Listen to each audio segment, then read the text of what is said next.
Welcome everyone to the Fighting Dementia podcast. I'm Leon, one of the co-hosts, and we're a podcast for those in the early to middle stage of the disease, helping people who are living with dementia or supporting the people who support those living with dementia.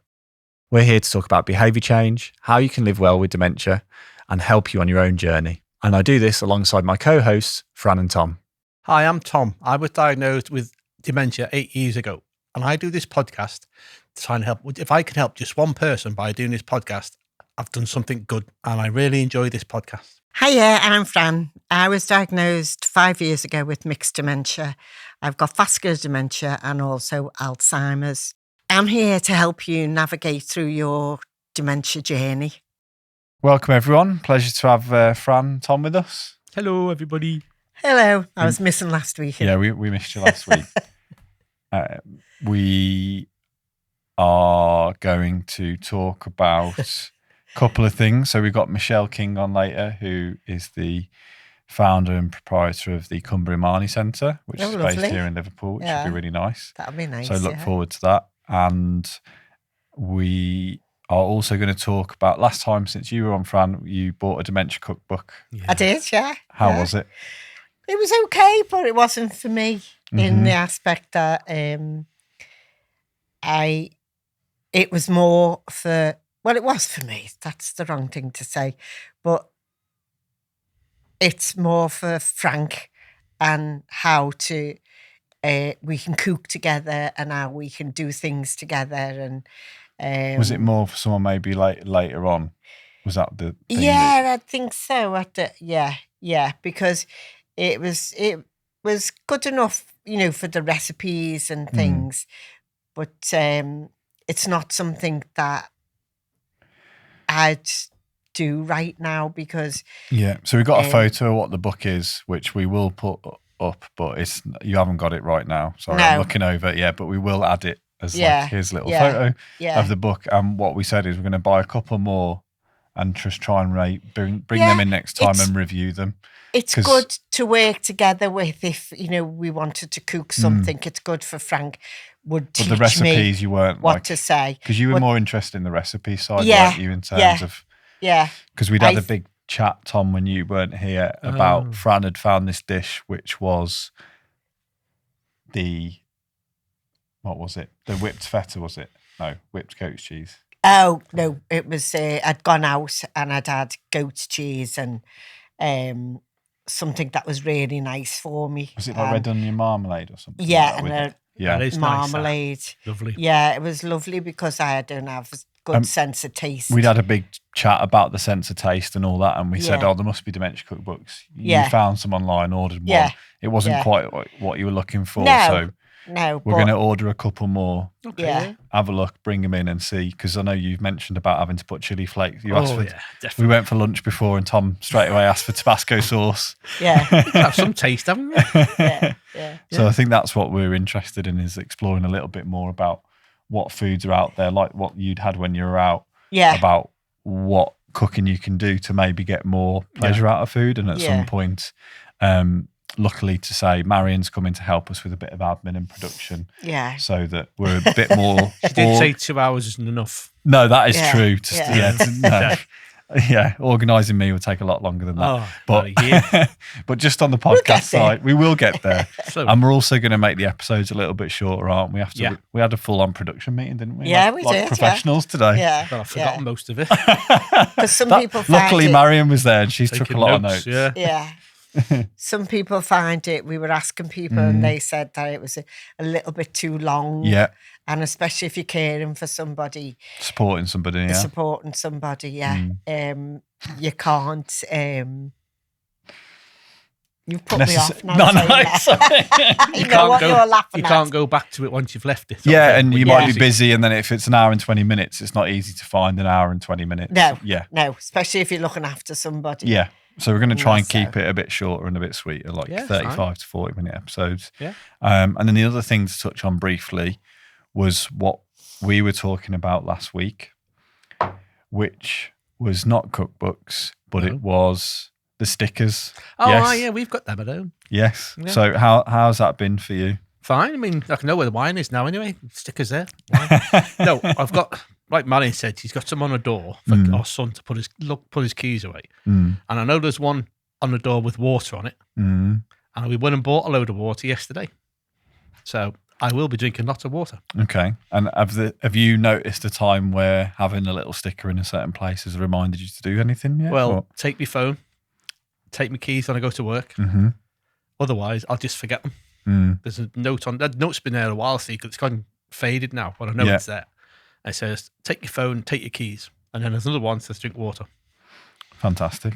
Yeah. Well, we'll keep checking in with how that's going. You just got the stickers today, didn't you? Today, yeah. But we're giving Leon one so he doesn't go off the motorway.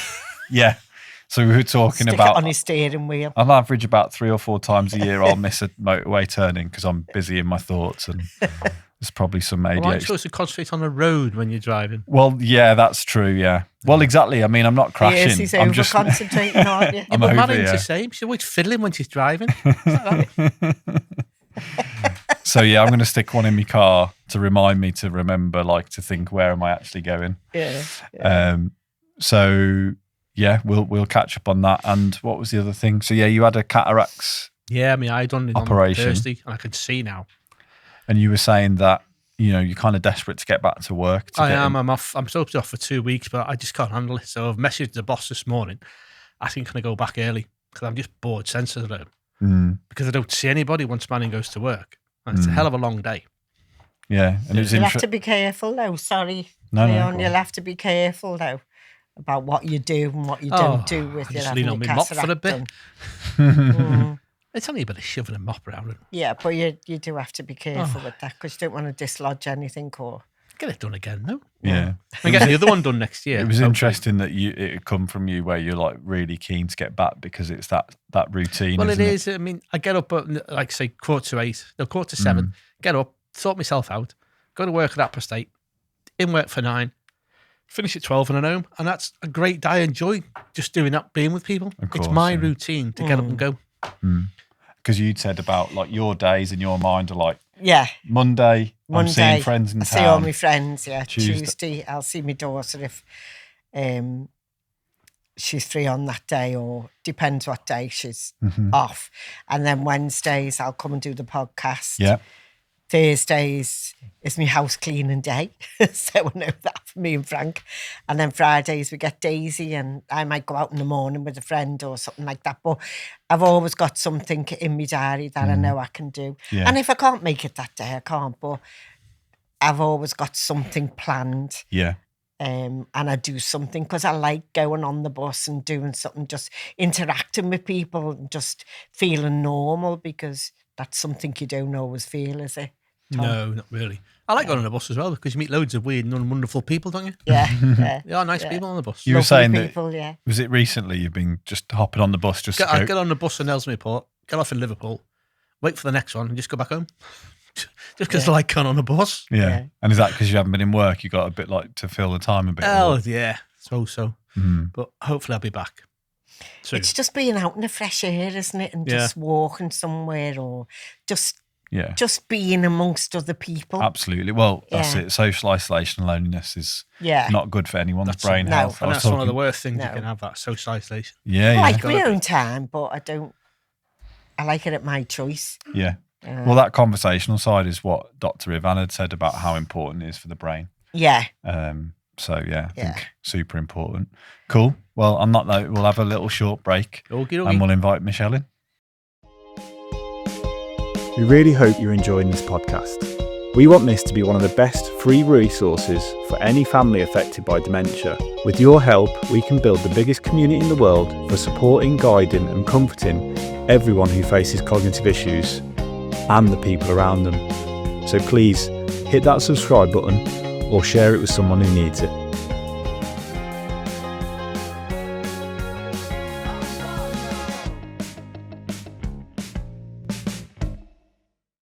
Awesome. Welcome back, everyone. So Michelle King, we've got here from the Cumbria Marnie Centre. Welcome. Hi, Leon. Hi, everybody. Pleasure to have you on. Thank you. And we'd love to learn more about your work and where it came from and the centre that you run. Okay, so I'm based in the Cumbria Marnie I don't actually run the Kumbaramani. That's done by I should do my somebody research. else. Yeah, This is Marion's fault. I'm blaming Marion. She only started helping us with admin yesterday, but I should know this. Yeah. Sack the PA.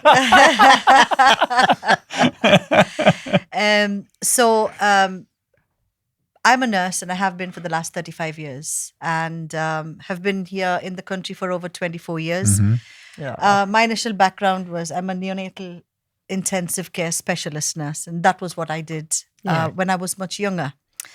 However, for various reasons, I just didn't like the NHS, so decided it was time for me to get out. But then I was very intrigued about care homes because back home, that's something that we don't have.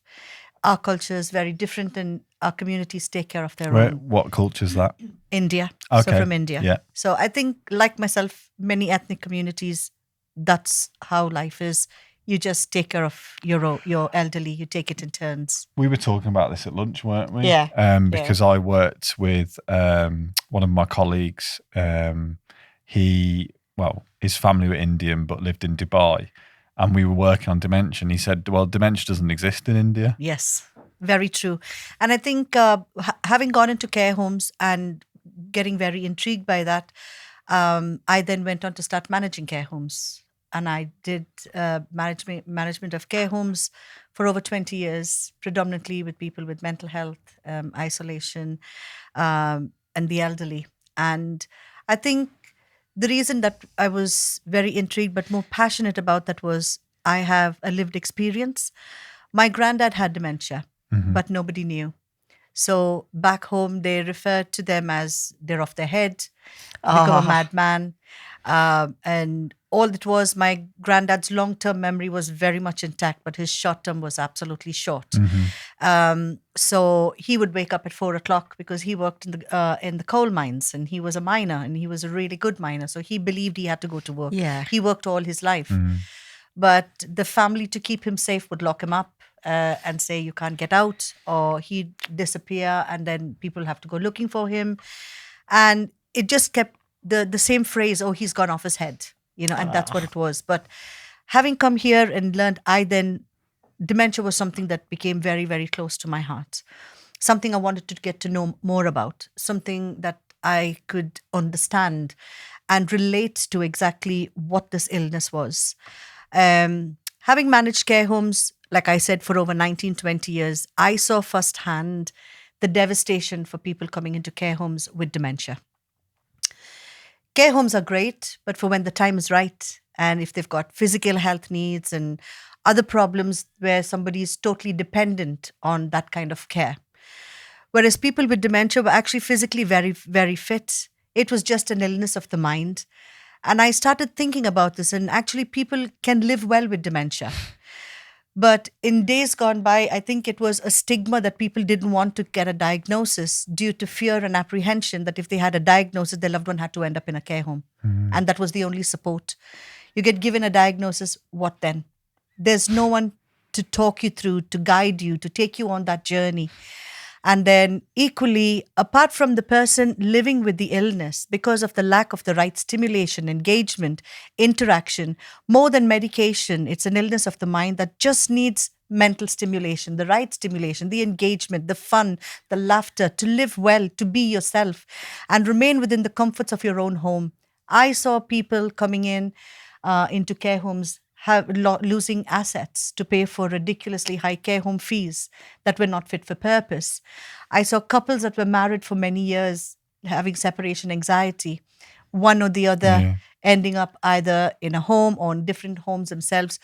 But it was so hard for people to understand and see through the cracks as to exactly how we can really have an impact on people to keep them together, to live in their own home.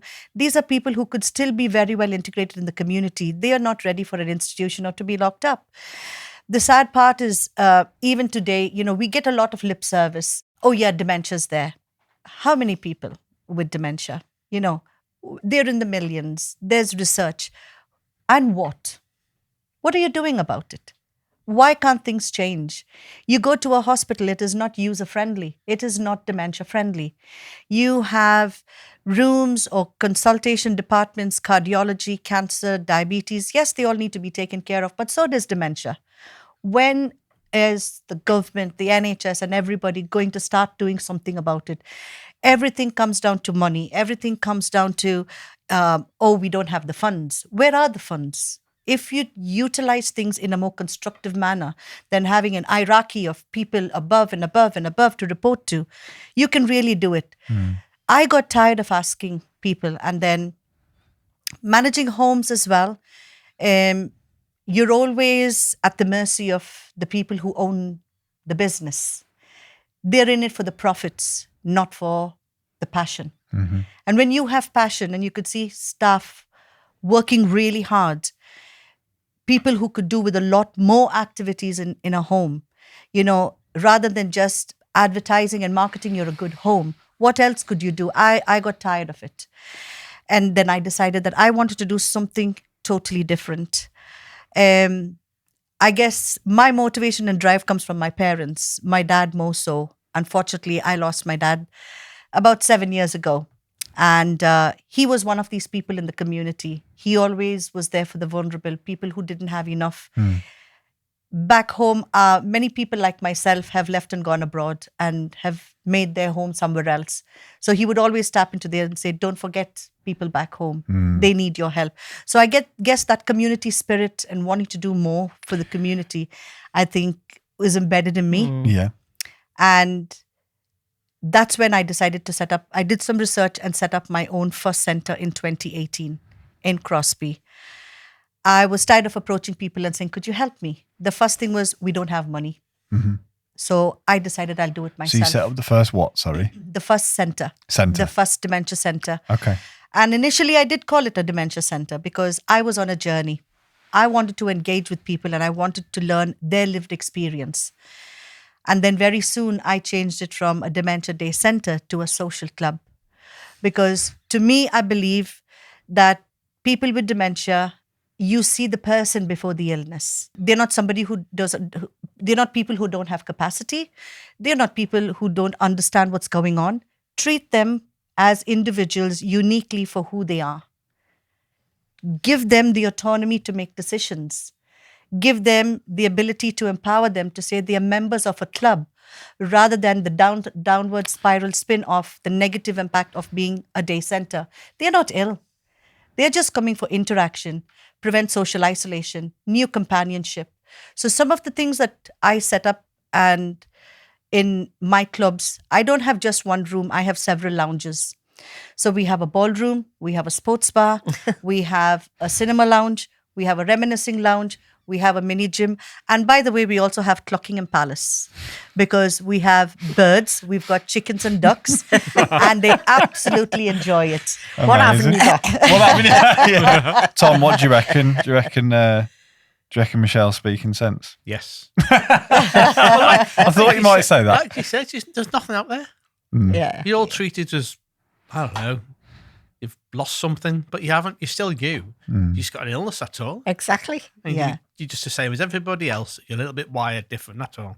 Yeah. Yeah. And then I think COVID happened. We do trips out. We have live entertainers. We have tribute acts coming in. We use music as therapy a lot. We have home baking. We do batch cooking. I was listening to you saying about your recipe books and all that you do, the stickers, all really important things. But this allows people to live in the comfort of their own home, without having to be... Do they get this in a care home?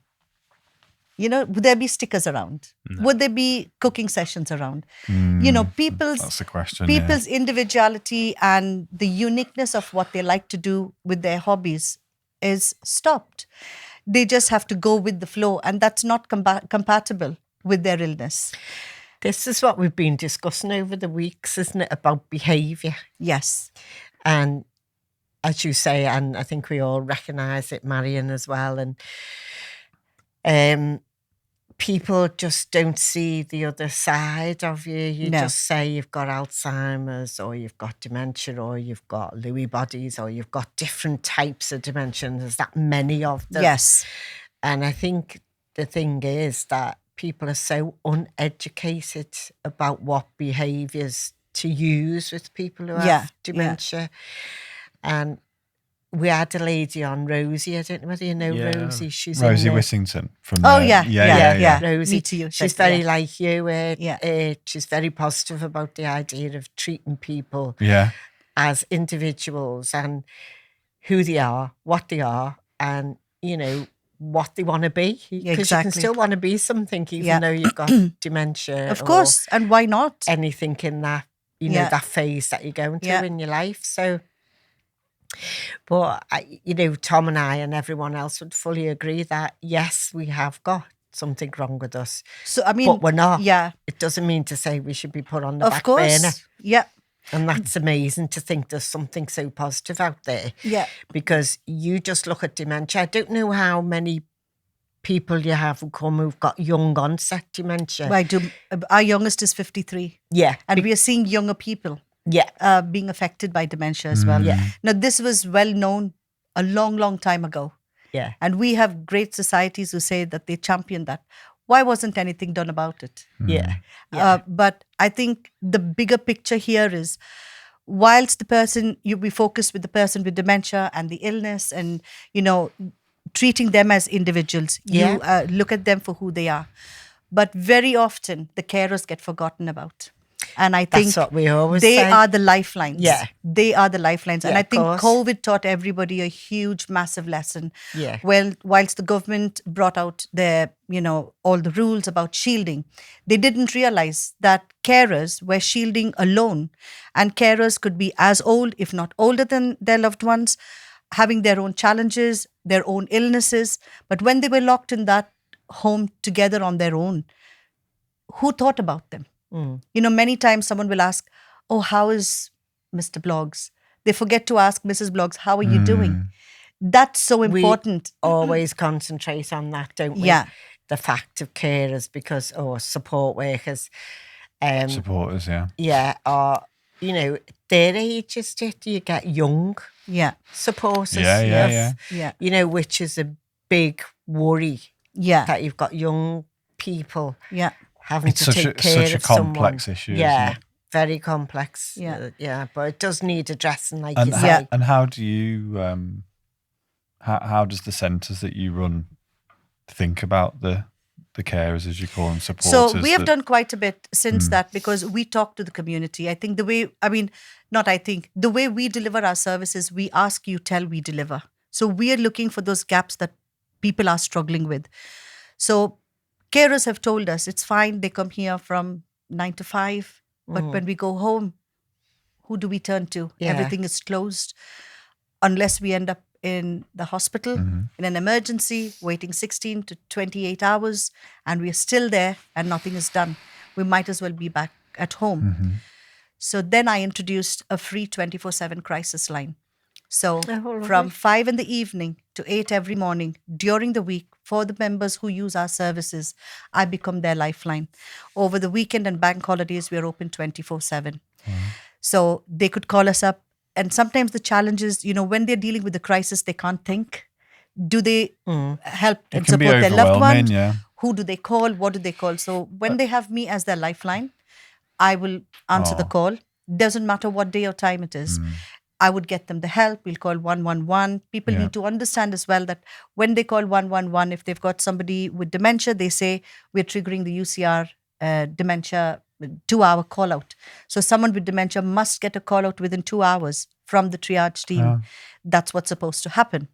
But we make sure it's done. We get them the support. If they need their medication, we will say, you've got the car.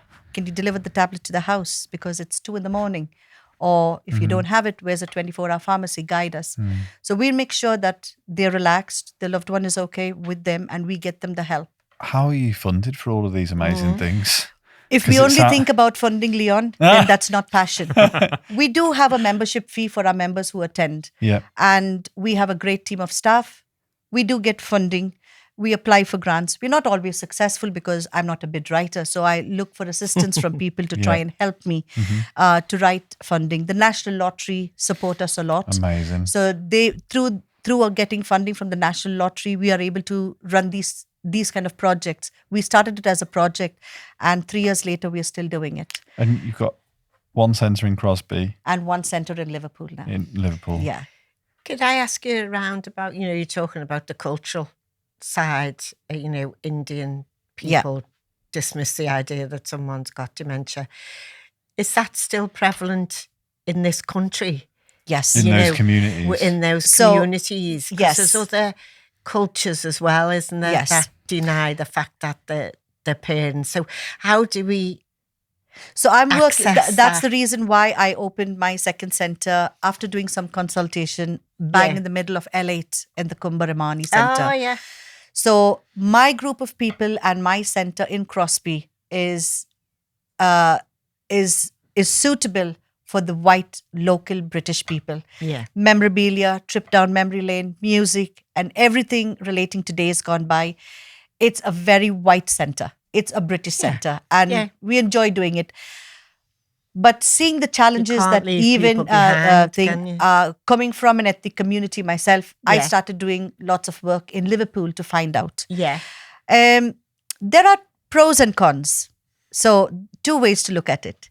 Yes, it is still a problem.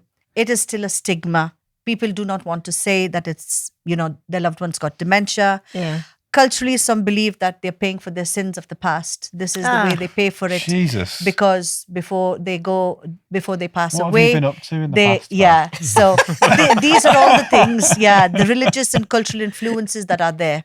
Yeah. But then totally it is just lack of awareness, lack of understanding, and an unknown illness. So that's what I'm working with a lot of other organizations who are very supportive, like Innovision, the Kumbaramani Center. They're all organizations that have come together. So we are trying to raise awareness. Don't get me wrong. The Liverpool Center is not exclusive to only the ethnic community. It's a very inclusive center. Yeah. Good. We are focusing on bringing our worlds together to Yeah. let people understand there's no harm in mixing. No.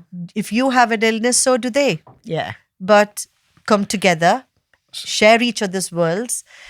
But it is a hard community to break through. Wow. They have asked me the question, are we hard to break through? Are we easy to ignore? They're certainly not easy to ignore, because I have had my challenges with having opened 6 months. Yeah. They know it's there. The centers are there. So is it that, sorry, just quickly, Sorry. there's a large Somalian community, isn't there, in LA? Do they have the same attitudes to dementia? I guess all ethnic communities, Afro-Caribbeans, Chinese too, don't everybody. they, as well, Yes, I think? everybody. I think the Western world is far more geared on to what dementia is. It's an illness of the mind. Every other ethnic culture and community have this Stigma. this stigma, lack of acceptance. So, but I think what is beginning to change is where the older generation have come and stayed here and worked. Their children are now being exposed. So it's easier to break through to the younger communities from the ethnic communities, because they understand in school good. dementia is being spoken Yeah. to. We can have a really good conversation. So right now I do have an Indian lady who joins the center and is absolutely loving it. I have someone from the Afro-Caribbean. I have one person from the Muslim community. Do I have to target a lot more yet? Yes, but at Yeah. least I've got 3. Those 3 could pass the word around to say what they have benefited. We run workshops. So we're working closely with the House of Memories. We've planned some events, open events from the new year every quarter, to have an open day event free to the community, to come and tell us, what is it that you want? Tell us what is it that you need, rather than us dictating to you.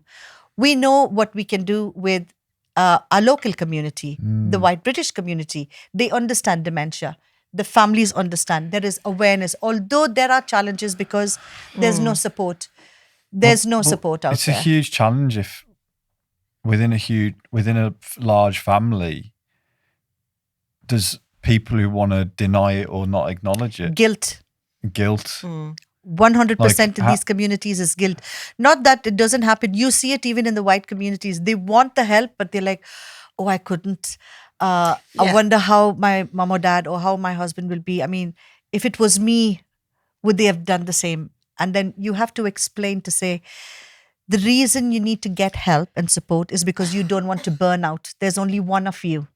And if something happens to you, then you're that lifeline gone. So you're going to worry a lot more. And it's part of that education around, if you do ignore dementia, if you are in denial for years, whether you're, from whatever community you are going to deteriorate faster. Than getting help with medication, thinking about your behaviour, thinking about what you can do to fight neurodegeneration, because it's proven that, a lot of it's your neurons and the way that your brain is composed that's degenerating. Yeah. And you can, as we've discussed with neuroplasticity and all these things that we keep talking about, you can fight the progression of it in some way. Yeah. And medication can help. And I know it's been really helpful for you. So if you just ignore all of that and pretend like nothing's happening, well, then you're not going to be 8 years in like Tom is and doing bike rides and still playing golf. This is great to see Tom and Fran, have a diagnosis of dementia, but just look how well. They can still go to work, they can come on podcasts, they can talk, that is what life should be for people with dementia, not put away in institutions that can't meet their needs. And because of the stimulation they have, they are helping themselves by delaying the progression of the illness for years to come. It's not medication. There's medication is available for certain types of dementia. Vascular dementia has no medication. How convinced are you that medication is working? Is it actually working or not? We were part of the Race Equality Foundation that chose us from London to come up and do a bit of research exclusively on the ethnic communities. It was really an eye-opener there. The people, most of them haven't got a diagnosis. Either they can't express themselves and the GPs don't understand them, or the receptionist doesn't understand them and sends them away. So that's another challenge. So can't even get in the door. Where they have exactly. You have. Everyone has a challenge. Everybody has a challenge. Everyone has it, but it's more so for people who have a communication and language barrier. It should be more user friendly. It should be more user friendly. We've just had a Lithuanian man whose family have been trying to go and talk to the doctors to say they think he's got dementia. Young man, 60 years old. We were instrumental in helping them navigate that. And he has got dementia. Now he's got a diagnosis. Yeah. But many people from the Afro-Caribbean community have said they won't take the medication because they are apprehensive. There's a mistrust in the system because of what happened in America, where they were used as guinea pigs with research and drugs, and then the consequences of having, children that were, unwell, and all the challenges that came after that. So they're asking questions. They've tested this medication on people like us? Is this going to help us or harm us? So when the NHS and the doctors think they're just giving a prescription and getting it, they're wasting money. That's NHS money, millions being wasted because the drugs are just got and binned. It's not being used. They need to do more. Dementia needs, the Combined Authority have committed to these 10 pledges for dementia. I'd like to see when that's actually going to be fulfilled. I would. It's not a paperwork exercise. It looks great on the website and say we're doing this. In reality, it's no comparison. Everybody needs their awareness raised, training, social workers. You've got social workers nurses coming in by the minute, changing, nurses, doctors. We have doctors from ethnic communities as GPs. If we don't have an insight of dementia in our own countries, how can they make a diagnosis to someone who's British going to them for a diagnosis? What do they know?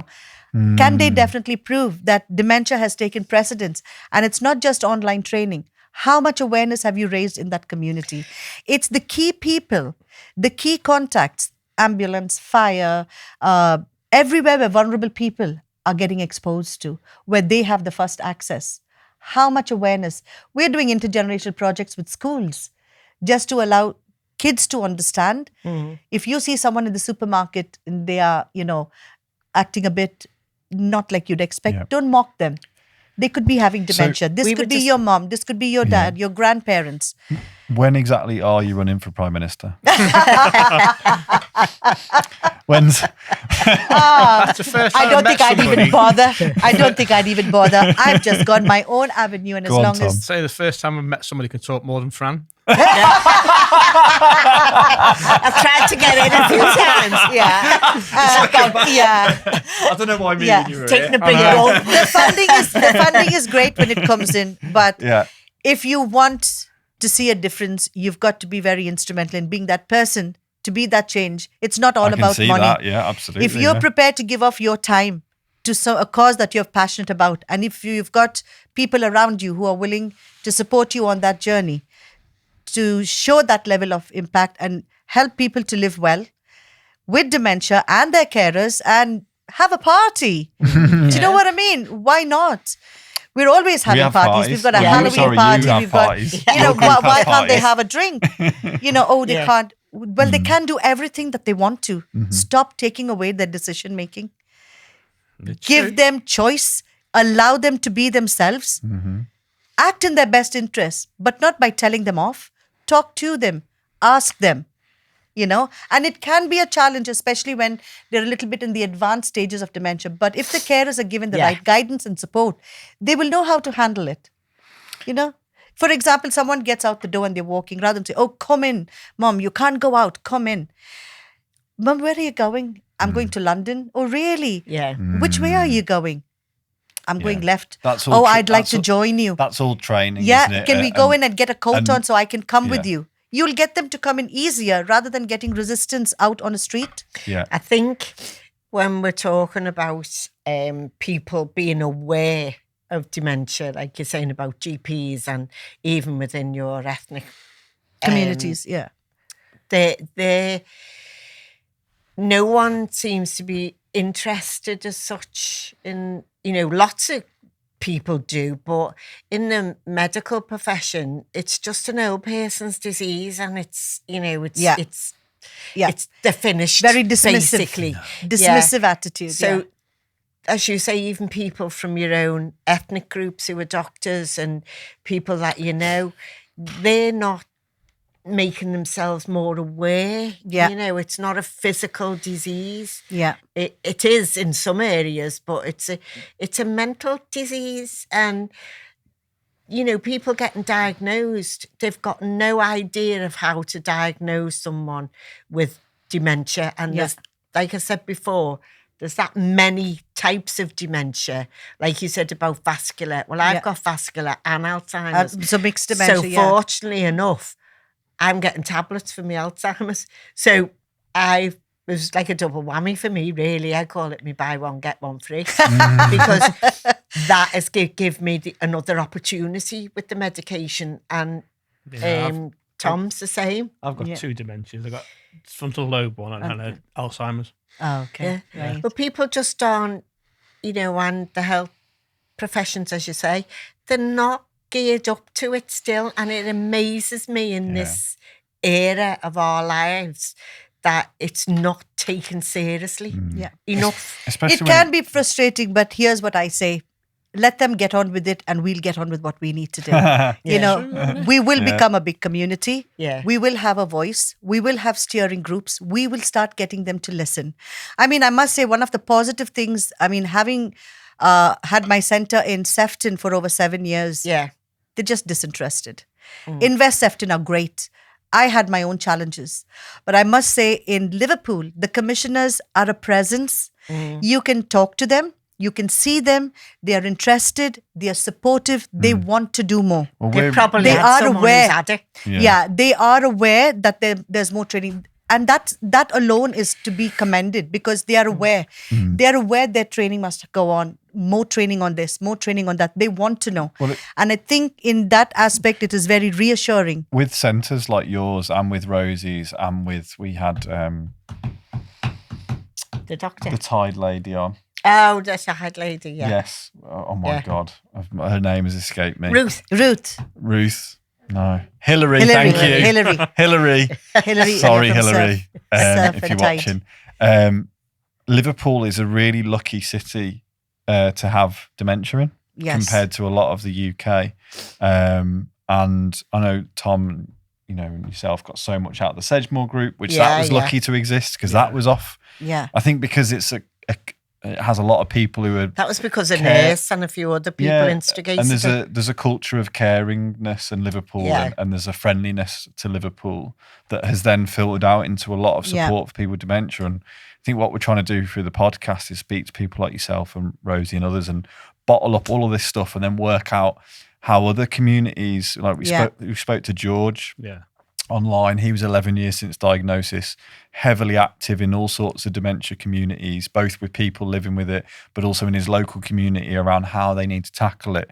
And like, I think through the podcast, we're trying to grow that community as well, of like, wherever you are in the UK, how do you join communities? How do you find support? How do you create your own communities? Because that's what's needed, isn't it? And for us to get the message out, alongside organisations like the Alzheimer's, who are saying, it takes a society to beat dementia. I think over time there could be like radical change. I would just say, we've got the Dementia Action Alliance. I'm deviating from that conversation. I don't want to get very political on that aspect. So we've got the Dementia Action Alliance that's been going in Liverpool as well for a long time. And what my ask is, we are a lot of organizations working for the good of dementia. So I think we need to come together, stop thinking of each other as competitors. Let's think about the impact we can have on the community, because there is room for us all. Absolutely. We're all in different parts of the borough. So, it's not going to impact. What can we do to achieve together what we couldn't do alone? Absolutely. And I think that's my ask. Because I don't intend to stop here. My dream is to be able to open a center in. Oh no, I'm not even going through that territory. To open centers in every borough in the combined authority for now. But and my biggest dream is, because why wouldn't there be more centers like what you're describing? Let's see where it takes us. But at the moment, I think in the next 5 years, my dream is to be able to open a dementia village, and to be able to allow carers to go away on holiday without being stressed or without the apprehension or not going on a holiday, because that's another thing that carers have said. We don't want to go because the only place we can put them in is in a care home. Amazing. And we would be worried if they had a fall, we'll get a call, they're in the hospital. So we have to cut short our holiday. It'll cost us more. And the stress, rather than de-stressing, is to come back. So I want to create something where we'll be able to support their loved one in a 5-star environment, dementia friendly, while their loved one doesn't feel guilty, but able to go and get a bit of a break and then come back to start their role again. Well, Sedgemoor does respite, doesn't it? Which is almost impossible to get, though. But it's very limited. And it depends that side of the city. So if that was improved, that would be much better, because they have improved their bed status. So that's really good from that point of view. But I think, as you say, these 10 issues that the government have... The principles, that the government have... No one's taken enough... Action in it. And if they were taking enough action, then we would be achieving a lot more. We're not. And that's... Do we have to do something about that? We will. We would have to, because it's there. But it's how hard is the drive? How big is the challenge? How far I'm not can afraid we of go? the challenge. Can we go that way? Can we all join together to be able to take this to the surface, to become something that is on the agenda, that they discuss, that they talk, and to make them start listening? It's time that we influence policy change, where people with dementia have got to be listened to, and their carers. They've got to, because the next generation that's coming along, as you say, young onset dementia now is extremely prevalent. Exactly. And that is going to come. Amazing. By 2040, 380 million people have been diagnosed nationally. How in 10 years, in 5 years, that's going to reach 40 million. Or 420 million or whatever. 420,000. 420,000. But we are hitting, coming numbers to close to hitting in millions. I think I've got the number wrong. I think it's 820,000 right now diagnosed. Living with it right now. That's right. And if people are getting younger, what's going to happen to the system? What are you going to do about it? Things in place now for yes, these and that should be the forefront. We're talking about behaviours and changing people's behaviours. Awareness and training. So support. If that was getting put in now, then that would make a big difference in years to come. Yeah. But that's not happening, is it? It's not. And you can't stand alone on your own doing what you're doing. Exactly. It needs a community. You need a community, and then you need other people to be involved. Yeah. Because once people know what dementia is, and they tend to, like, Marion, you were scared, weren't you, when it first happened? And you were scared, Tom. And so, you know, and then they've come along to meet different people and go to different things with people. And, you know, you haven't sat back and just let it happen. Yeah. And it's been amazing for both. I think through my experience as well, what I have learned, and which I really like, I'm pretty sure Liverpool City Council is great. And, you know, we could discuss this. I'm not very convinced on Sefton, but there are very You're many. Be in trouble. I don't care. What more can they do? I've been through the worst, so bring it on. Yeah. There's nothing that I'm talking that's not factual, but running centers is not a business. So there are people with no experience. They don't have lived experience, or neither are they clinically trained or have an insight. They have worked somewhere. They have identified, it's easy to do.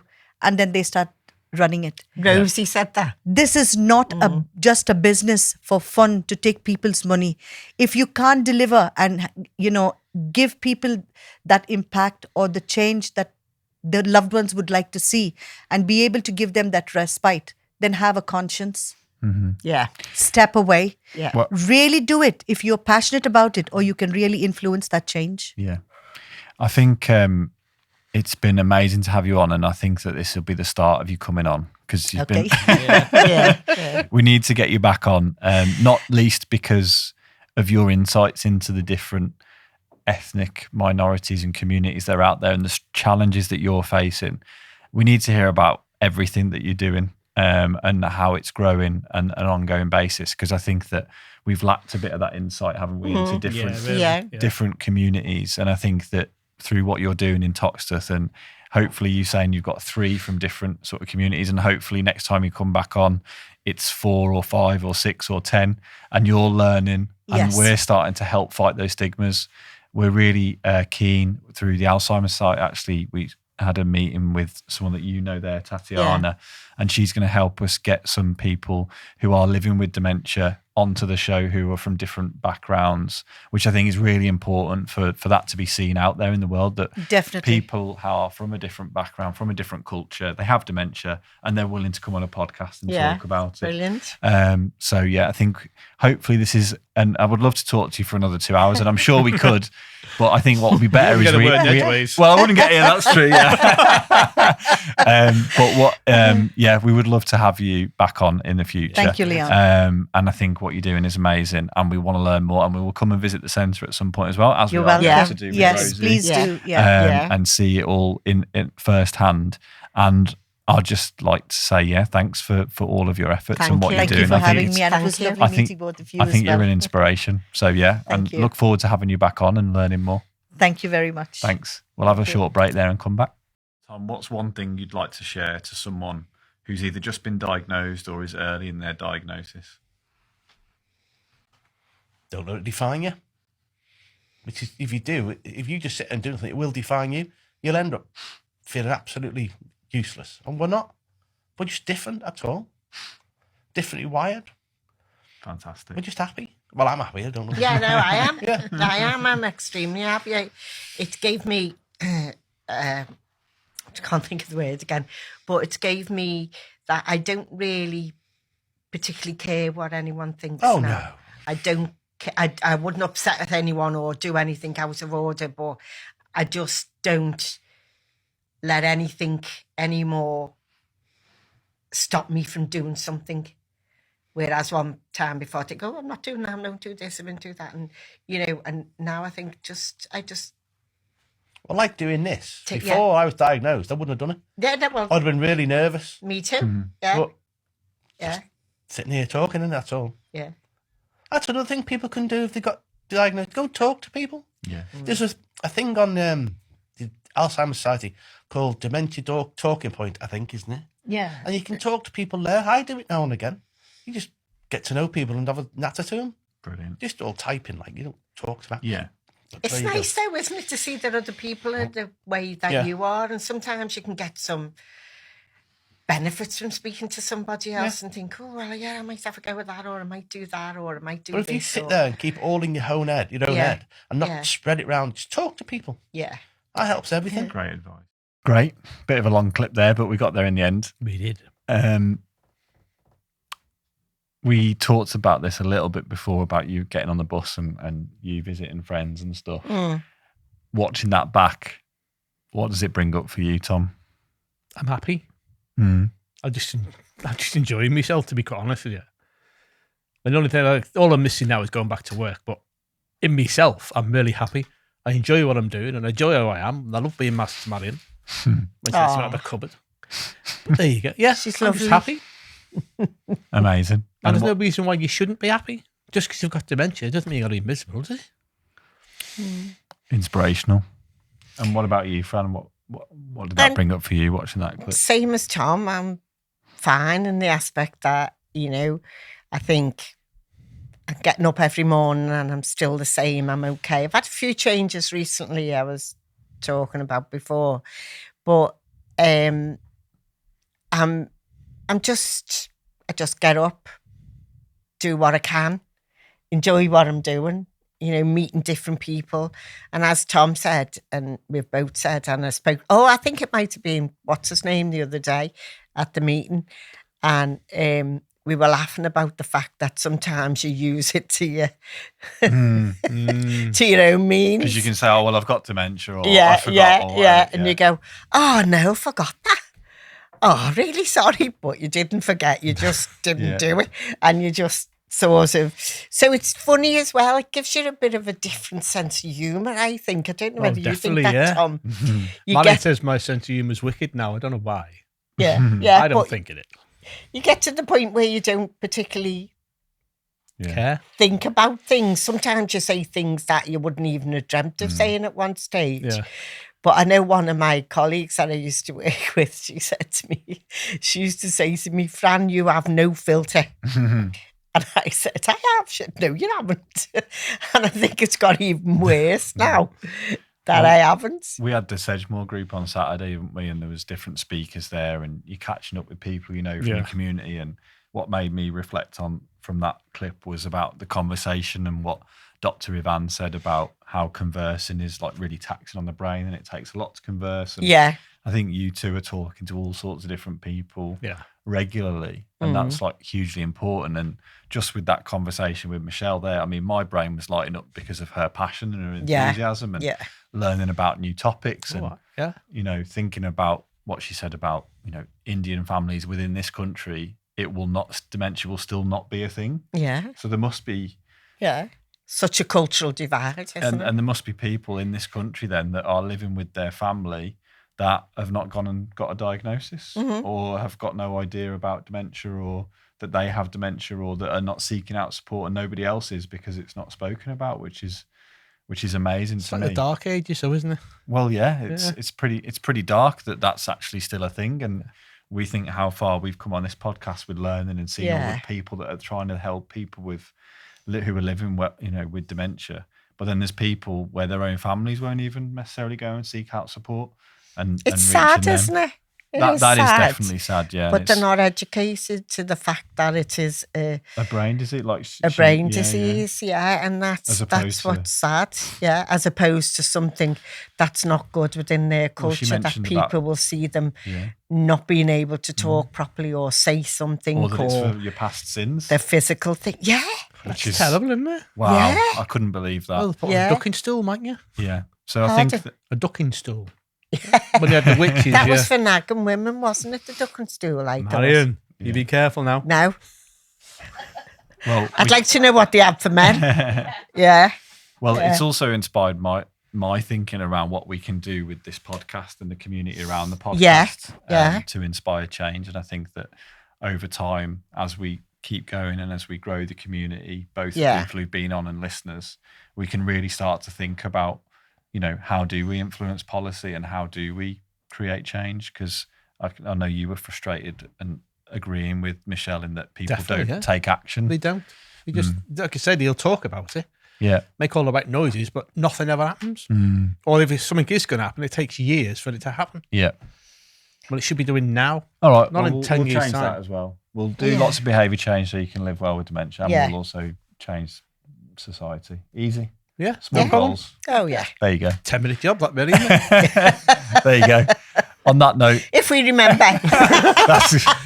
I'll try and remember. Or no, Marion will. Now that she's and if we need to raise some money, just go and rob a bank. We'll forget what we're in there for, but we'll rob a bank. There you go. Yeah. Thanks for listening. Or in fact, no, we're doing outros now, so I don't even need to say that. But yeah, thanks. Thank you. Bye. Thanks for listening to us today. Hope it's been useful. If you have any questions or comments that you wish to make, just contact us on social media. Thanks again for listening today. Just a reminder to do your own research. We always take guests, scientists, researchers, people supporting people living with dementia, people living with dementia at their word. They might talk about things that are new in science. They might talk about things that have really helped them. So just a reminder, do your own research. And thanks again for listening.